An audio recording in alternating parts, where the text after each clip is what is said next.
Hey, everybody, how you doing?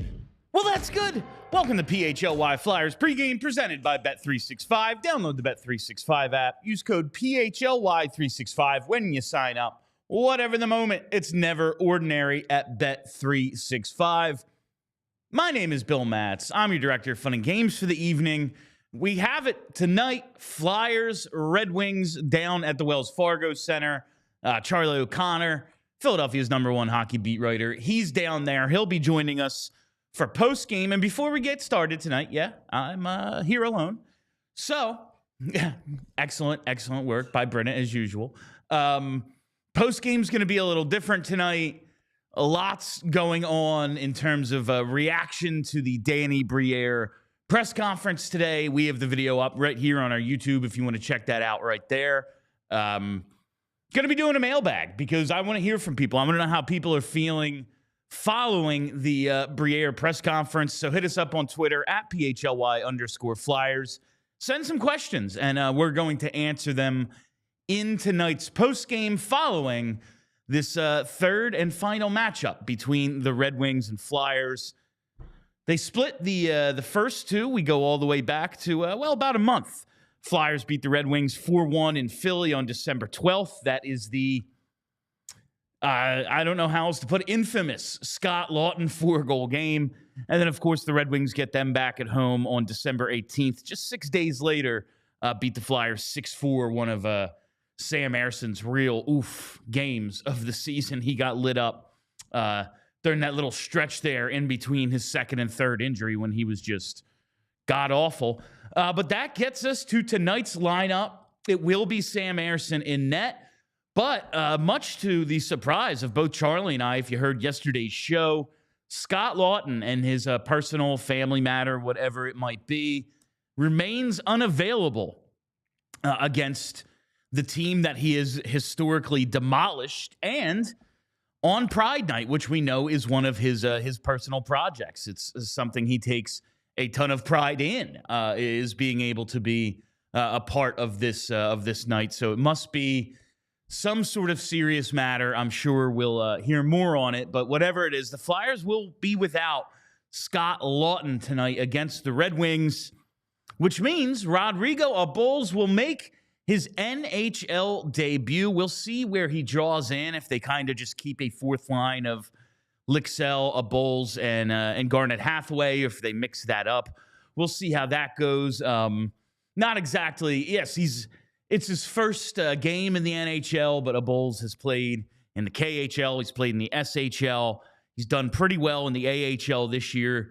He's 29 years old. It's not like you're throwing out a fresh-faced, 20-year-old in his NHL debut. So maybe they'll work him into a third-line role and mix and match. I don't know. We'll wait and see for when we get the lines in from either Charlie or somebody else who's down at the arena tonight. But I am, despite, I kind of just want to see Scott Laughton against the Red Wings because it's incredible what he's been able to do against them versus what he's done against basically every other team in the league in his career.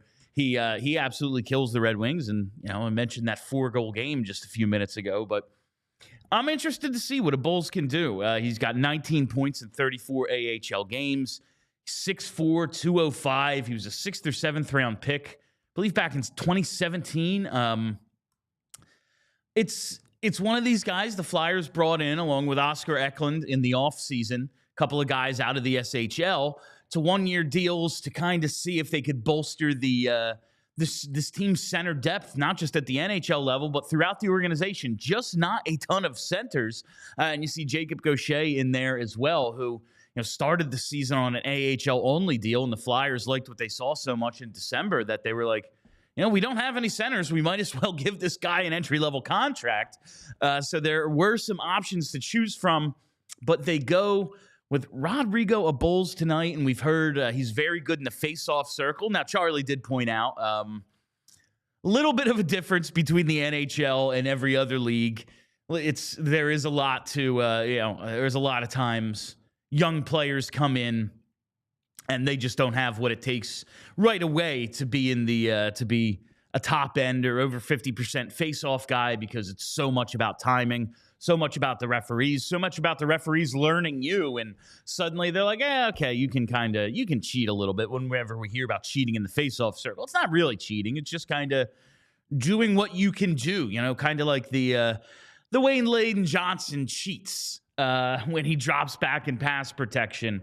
It's not cheating if it's kind of an accepted practice. And we'll see if Abols is able to do what he's been able to do in other leagues in the faceoff circle. The one advantage I think he has is, again, it's not like he's some 20-year-old who weighs 180 pounds. Like this dude, again, 6'4", 205, 29 years old. He's not a grizzled vet, but basically, he's basically a lower level veteran in terms of all of the other leagues he has played in throughout his career. So it wouldn't shock me if he comes out and has a good night. Maybe you're able to get him in on the penalty kill, use him for some of those defensive zone faceoffs. You would think, even though they were hesitant, they being John Tortorella, hesitant to do it in the last game, using Couturier in that role. It was pretty much all Noah Cates, with no Ryan Poehling, with, it's not as if they're going to trust Morgan Frost with a ton of it. Now you have a 29-year-old rookie potentially centering your fourth line. You don't even have Scott Laughton to put in as let's have another guy who can take a face-off on the ice sort of option in case our center gets kicked out or something happens. He'll be able to take the face-off. Without any of those options, you would think we're going to see a lot more Sean Couturier tonight. But you also look at the guy Brennan just put up on your screen there, John Tortorella, and realize, if he doesn't like you, he'll just figure something else out. And maybe that's where we are with Sean Couturier at the current moment. I hope we see a little bit more of him, because I think those are the places he can still help you in this lineup, kind of doing those little things. And those defensive zone faceoffs, end of game, still one of them. All right, and we do have some lines for you tonight, courtesy of Jordan Hall over at NBC Sports Philly. And yes, it is going to be Frost, Tippett, Konechny staying together, Couturier, Farabee, Michkov stays together. Obviously, we can never break up the Cates, Forster, Brink line, so that is good to see them. And it will be Abols, Lycksell, and Hathaway. Given the makeup of that fourth line, I think it is going to be one hell of a heavy workload night for the top nine. That would not shock me. Now, maybe it wouldn't be the first time John Tortorella has surprised me with his lines, with his usage, with his deployment of younger players. But I think we are going to see a lot of the top nine tonight, and maybe a mix in a Hathaway, get him some more ice time elsewhere. But Ula Lycksell, it's not as if he's really blown us away in his few games he's gotten so far in the league this year. And Rodrigo Abols, listen, I'm interested in seeing him. I didn't love what I saw in the preseason just because he looked at times so very slow, but he does other things well. We saw Bob Rochuk tweet the other day, maybe they could use him in a net front presence role. He's strong there. Has a big shot. Maybe you try to figure out a way to get that off a few times, get him in a one-timer position. He's got that big shot and very good on face-off. So maybe John Tortorella really liked what he saw, and he gives this guy a little bit more leash than we're expecting. On defense, we have what we've seen for the last few weeks, really. York Sanheim stays together, Zamula, Ristolainen, and Sealer, Drysdale are all in there, and that's basically what we have. It was funny, we joked the other day, Eric Johnson gets a maintenance day, and it really felt like, yo, EJ, ain't no reason to dig your car out this morning. You're not going to be playing. We know there's a few inches of snow. Just stay home. And it looks like Eric Johnson has really taken to his role as the basically the number 7 defenseman. If you saw the Brian Smith video today, he's just skating by in the background, reading Inner Excellence while he's warming up on the ice. Very funny. I like Eric Johnson a lot. I enjoy his personality, but the defense is pretty much set and forget until we have an injury or a trade or something. That is what we're going to be looking at. So that is the Flyers lineup tonight. Those are the skaters.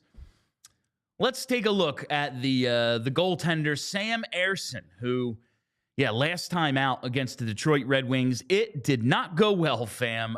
Got absolutely demolished in that one. I think it was like 4 or 5 goals on like 23 shots. It just did not go well for Ersson. I had it right in front of me. At Detroit, 5 goals on 23 shots for a .783 save percentage, and that's in, like 58 minutes. So he played the whole game, and that was only a few games before his New Year's Eve injury. He's been good since then, though. Since he left that game on New Year's Eve against San Jose, and he was 15 of 15 at that point through 40 minutes. He comes back January 9th. He has led up 3 goals a few times, but overall, 4-1-0 with a .905 save percentage since he came back from the New Year's injury. He's been in there this month of January. .905 is it's acceptable. It's more than acceptable from a goalie at this point in the season. His overall numbers, they're real bad. It's really brought down by that stretch between like the second and third injury where, and just talking about 3 injuries, like that's too many. He's missed too much time this year. But he's been pretty freaking good overall. Just the overall numbers. There is like 1 clunker in there, 1 game. But from what we've seen out of the goaltending thus far this season, this is one of the better stretches we've seen from any goalie. So I will take it. However, this is something we've been going back and forth with. The utilization of the goaltenders, how they're going to use Sam Ersson. We talked yesterday, and John Tortorella has confirmed that Ivan Fedotov is the number 2 goalie, and all season the team has pretty much been like, we're using a number 1 and number 2 setup.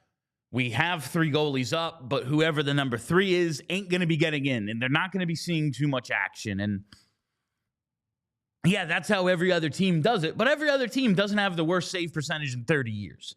That's, and also for the future of Sam Ersson, both like down the stretch this year, however much longer he remains in Philadelphia, whatever it is, it's pretty clear that physically, Sam Ersson, he got way overused last year, and his numbers suffered because of it. But his numbers didn't just suffer. He wasn't just getting hung out to dry. He was freaking horrendous down the stretch last year, and we all kind of saw what was going on. The coach acknowledged it. Everybody.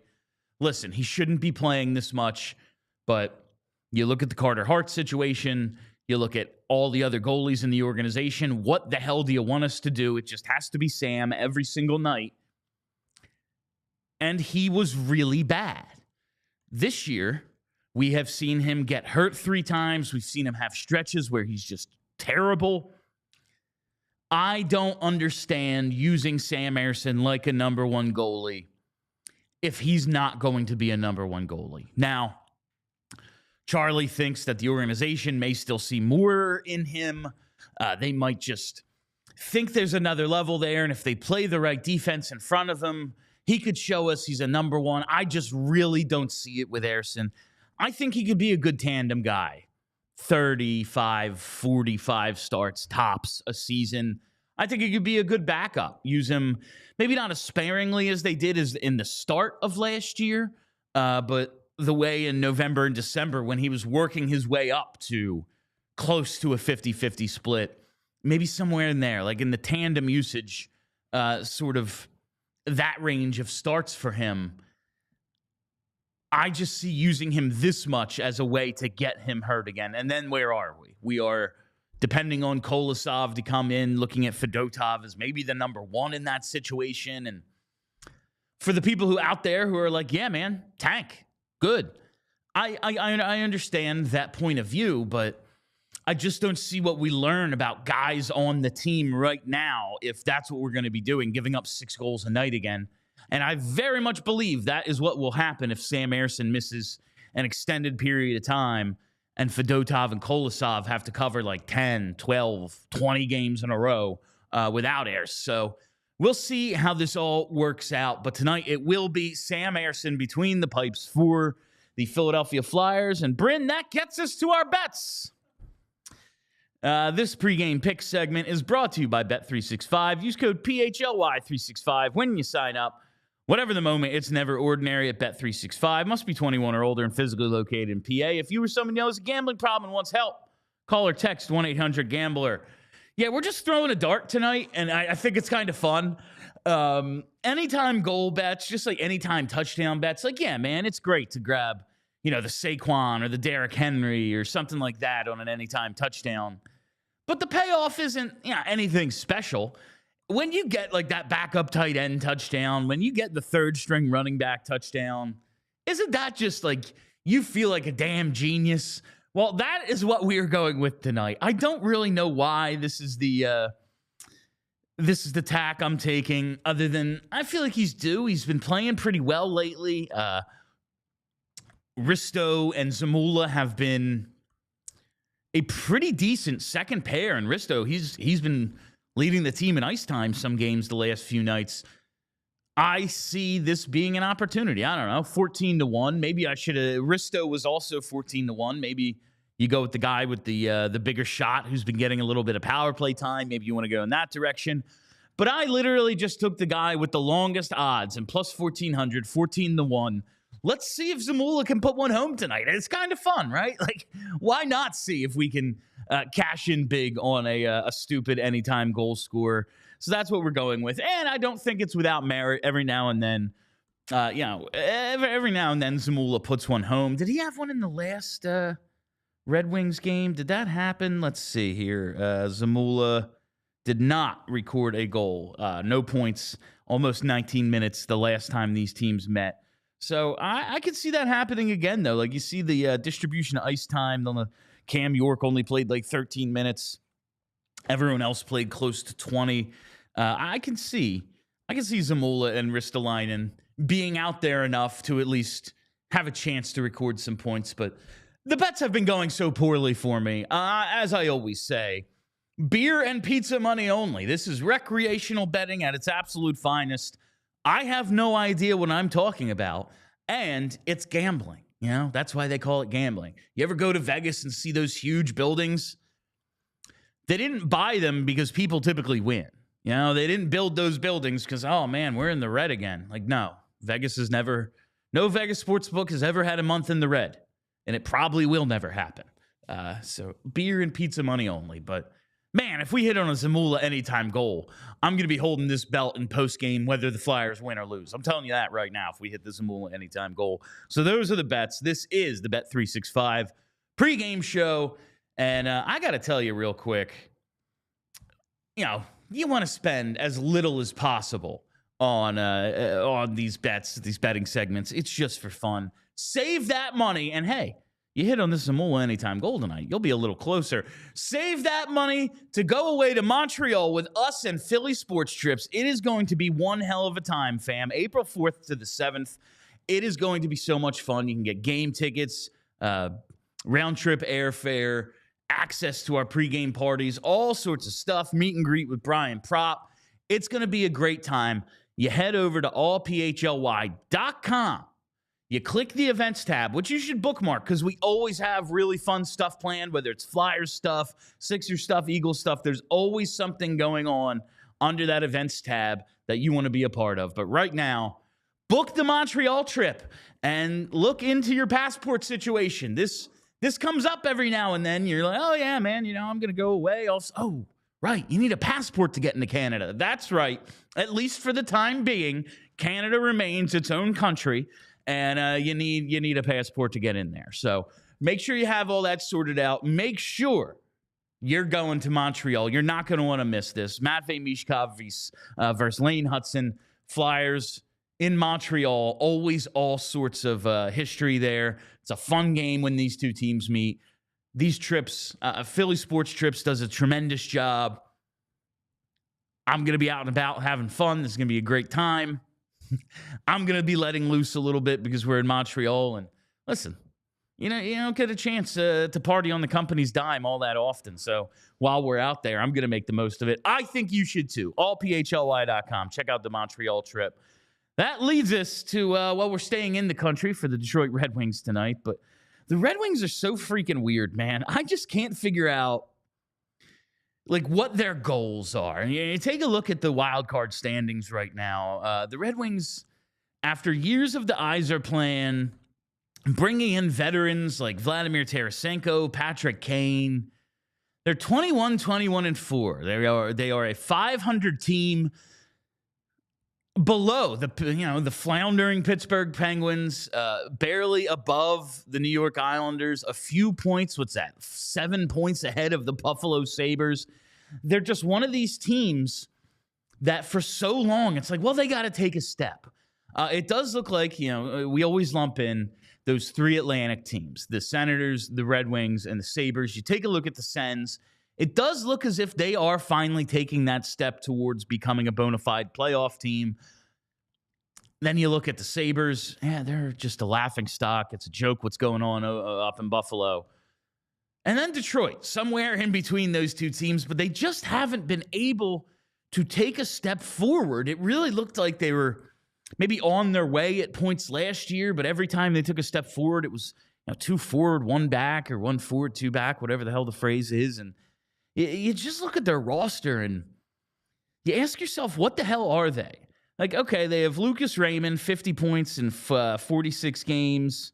He's 22 years old. He'll be 23 in March. Good. That's a nice player for them. Good for them. Dylan Larkin, been there forever.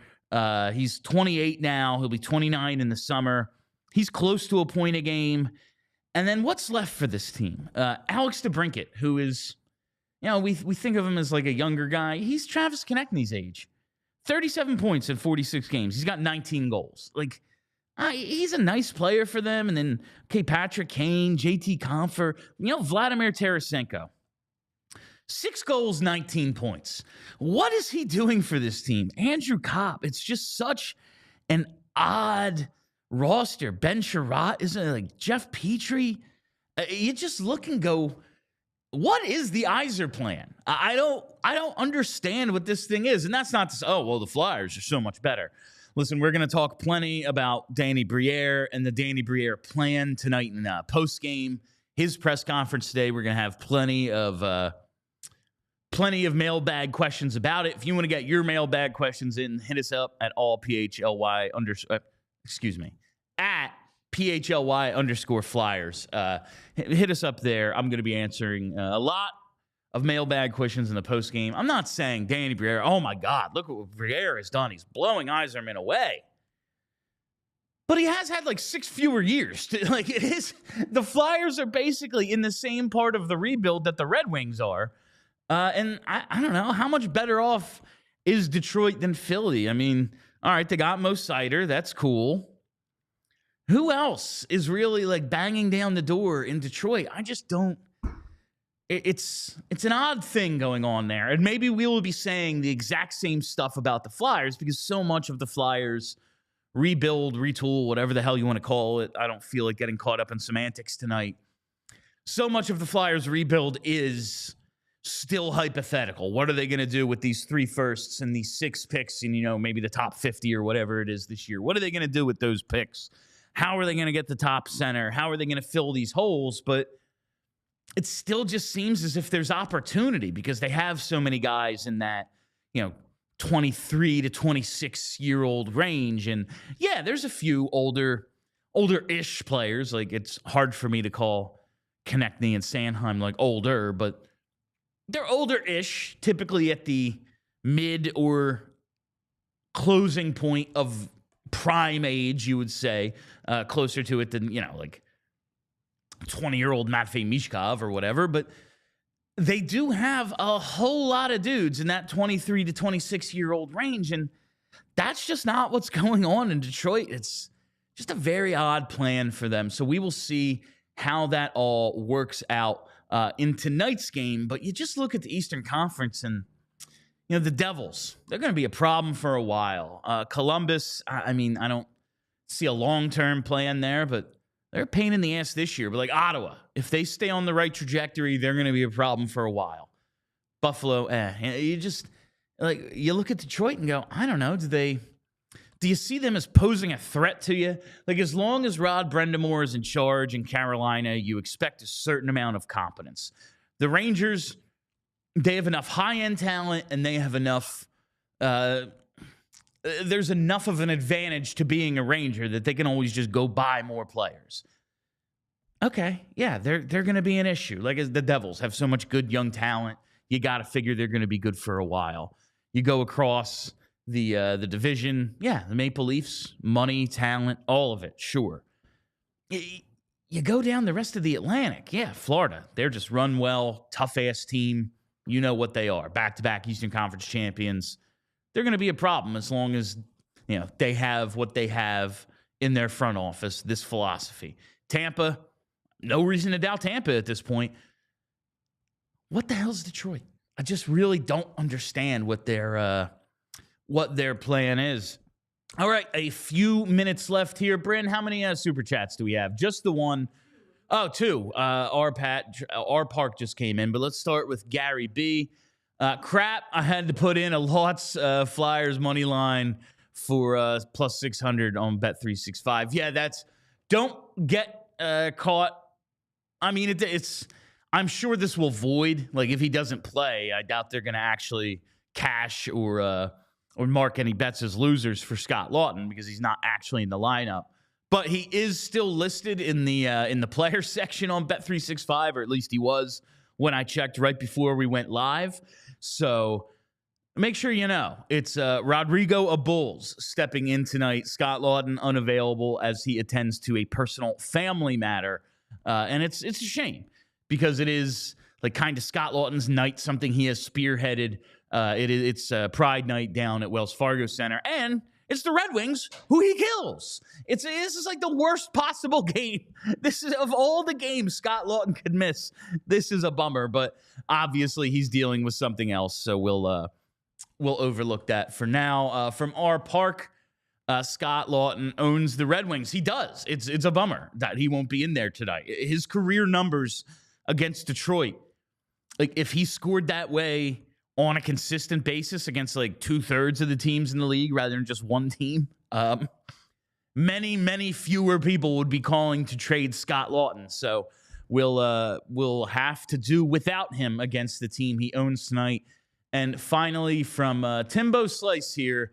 Just making Bill read this. Heart. Listen, I got to get to 7, and I'm out of stuff to say. So you can really make me read anything. And I very much appreciate it from our regulars, honestly. This is a few of our regular commenters, so it's good stuff there. But just a few minutes here to go, and I'm seeing if there are any new notes from Charlie on the old Twitter. He retweeted Jordan's lineup, but that's really it. Can't see much else going on in the Flyers Twitter sphere, so I guess we will wrap up for now. This has been PHLY Flyers Pregame presented by Bet365. Download the Bet365 app. Use code PHLY365 when you sign up. Whatever the moment, it's never ordinary at Bet365. Yeah, make sure you're following right here on the YouTube page. Never miss a live show. Hit that reminder bell. We'll be back with postgame, with Charlie reporting live from the Wells Fargo Center as soon as this game goes final. And make sure you're following us on Twitter at PHLY_Flyers. I'm going to be answering as many mailbag questions as I can. And if you want to get yours in, hit us up right there at PHLY_Flyers for tonight's postgame.